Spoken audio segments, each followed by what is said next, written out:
Hello everyone, I'm Jennifer Ackerman Haywood, and this is another edition of Craft Sanity how-to video. This is a Mom Craft edition, and my kids are really into Minecraft right now, and they really like these creepers, which I don't completely understand it, because it's my understanding that the creepers are kind of the bad guy of Minecraft. So for this project, it's fairly easy. I went over to just Joann's and got some Jerseys brand t-shirts. And then what I did is I cut up another old t-shirt. I cut up t-shirts to do a lot of weaving with loopers. So I had some jersey fabric on hand. For this project, you need the t-shirt in the whatever size the child or adult that you're making the shirt for needs to wear. You get your t-shirt. And for the kid size, I cut two 3-inch squares. So you have your two 3-inch squares right here. And then I cut two more squares, and these are 3.5 inches. These are both 3.5 inches square. And then I cut the second one in half. So you're left with two rectangles that are 1 3/4 inches by 3.5 inches. So this is going to be your creeper face. So this is everything you need. You get your green t-shirt, and then these little pieces of fabric, and we're ready to start pinning. Now, I'm kind of showing you guys how to do this the hard way, and these are the tools I like to use. I like my Fiskars scissors and also my Fiskars rotary cutter. So this makes things speed along a little bit. Those are my tools of choice. You don't need those. Just any kind of fabric scissors will work. You don't need a particular brand. And then what I start doing here, and like I said, this is the hard way because you're pinning. You don't need a lot of extra supplies, but you can get a fusible double-sided interfacing, which would save you from having to struggle with pins. I don't have that on hand right now, and I have a deadline. I have to deliver these shirts tomorrow, so I am going to make do with what I have here. So what I start doing is I put the two eyes. I use the first, this is the nose here, this bigger, this is one of the 3.5 inch squares, and then I just place those 3-inch squares up where the eyes would go. There's a little bit of overlap here. Technically, I guess these, on the actual creeper on Minecraft, the points of the squares would be touching. The problem is I do a little overlap because when you start sewing, it's going to shift around a little bit, and I like to make sure there's a connection there and no green showing through. Nothing terrible will happen. The Ender Dragon does not spawn if you have some green showing, but I kind of like to have that just so. So I'm pinning out toward the corners. I want to have my glass pin heads here in the center, so I don't have to worry about sewing over those and causing a disastrous malfunction to my machine. So I kind of just have it so they're kind of fanned. Those pins are pointing toward the corners. Okay, and then you can just pin these down, and I have a little bit of overlap here, and you place these about halfway down on that nose block, and I think this one needs to be flipped. And that's the thing with jersey, it's not a big deal if you have the fabric facing the wrong way. Not a huge deal. You also could use quilting cotton if you wanted to. It's not a big deal either, what you want to use. This is going to be, it's meant to just be a quick sewing project. So use what you have on hand. All pinned and ready to sew with it. So you'll notice I just slid this part out because I want to make sure that I don't have to wrestle with that t-shirt around an X. If you can remove that piece, the storage compartment there on your machine, go ahead and do that. And then what I'm going to do is just slide this under the presser foot here, and I usually like to start up near the top of the shirt, up here at the eye, and I just kind of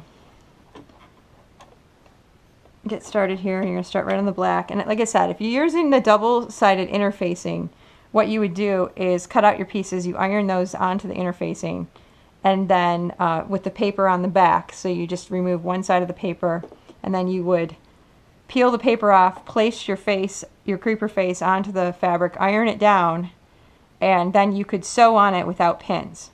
Now that's a good idea to do that. The only problem is the shirt sometimes isn't as comfortable because you have that kind of stiffness to it. So I sacrifice a few pin pricks for the children because I think it's a more comfortable shirt going with the no interfacing version. So you definitely pick what suits you. Try both ways, see what you like better. Okay, we're going to get stitching here. I'm just using a straight stitch, and you're going to want to kind of pull your fabric slightly because you don't want to have it, you want to make sure both the top fabric you're sewing on there and the t-shirt, you're kind of pulling those at the same tension because you don't want it to shrink back up and look like a creeper that just ate a sour lemon or something. You want to make sure this creeper looks like it's ready to creep or whatever they do. And I still don't know really what creepers do. But anyway, so we're going to get stitching here. I usually go around each piece a couple times, so it's kind of devastating in a way. When you think you're done, you're not. You got to take another lap. Now, I have sewn, this is my fourth one. I'm losing track. Fourth creeper shirt here, and I have sewn, the first two, I sewed both of them together, the top and bottom layer of the fabric. I was delirious working on a birthday deadline both times and wanting to get the thing done and completely goofed it up. So sew slowly. It's worth it to sew slowly because if you don't, you will very likely make a mistake. Now I'm going to continue down this side here. I haven't really found a good pattern that I really like to go, but I'm just kind of going straight down because the less you have to turn with these pins, the better off you are. You probably can make a case for other methods. I know I've tried several. The big thing is though, make sure you're only sewing the creeper face to the front of the shirt, because if you sew it to the back and front, your little creeper will not be able to put it on. And I've had to sit here with the seam ripper, and that's just a big waste of time. So the sewing continues, you get the idea. I don't remove any pins until one particular piece is, and if it looks like it's getting a little bunched up on the turn, it's a good idea to raise your needle up and kind of reposition. You know, you can make your stitches a little bit wider. I think I'm at 2.6 right now. That seems to work pretty well. Okay, and again, I got to that corner. I'm going to pull that needle up because it kind of pulls a little bit.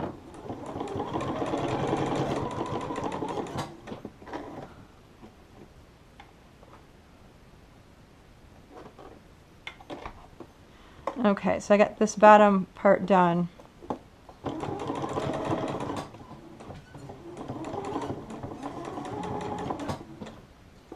Alright, so even though I already went around this corner once here, I'm gonna just go again and get this part done.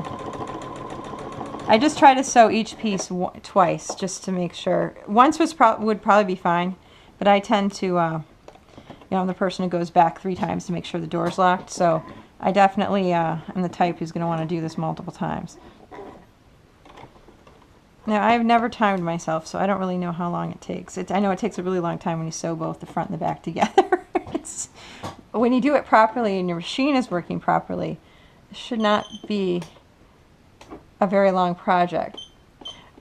Or, you know, if you're thinking, geez, this is insane, I'm going to just go pay 20 bucks and get a official Minecraft t-shirt, that is definitely an option. Probably the most sane among us would choose that option. But it is kind of cool though when you can surprise a child with a t-shirt that's homemade. They recognize, well, it's a homemade embellished, embellished with homemade touches here. I did not make this t-shirt. So again, you know, I'm just trying to make sure those pieces overlap in the corners. And again, no tragedy happens if they don't. It just looks a little better if they do. And if you're pinning, if you feel like you need to adjust things, you can definitely go ahead and do that as you're stitching along. When you do go across here, it wants to buckle a little bit, so you gotta. Now I'm going to remove the pins in the spots where I've already stitched, because I have definitely grabbed the fabric behind that machine and gone wowza with got a handful of pins, which isn't fun. So anything you do to make this easy on yourself with minimal scars, that's always a good thing. Okay, and so you keep sewing like that, and you'll end up with something like this. And then I just trim all the ends, and you're good to go. And what I'm going to do is fold this guy up and put it in a little square box. It looks kind of like a cube. My daughter's going to be decorating that to make it look like a Minecraft cube. And for a write-up on with the details of this and some project instructions step by step, visit craftsanity.com, and you can find out more about how to make this shirt. And yeah, and send me an email if you do make a shirt yourself. Let me know how it went over with the Minecraft fan in your family, or someone you know. You can reach me by email, Jennifer@craftsanity.com. Thanks a lot for tuning in.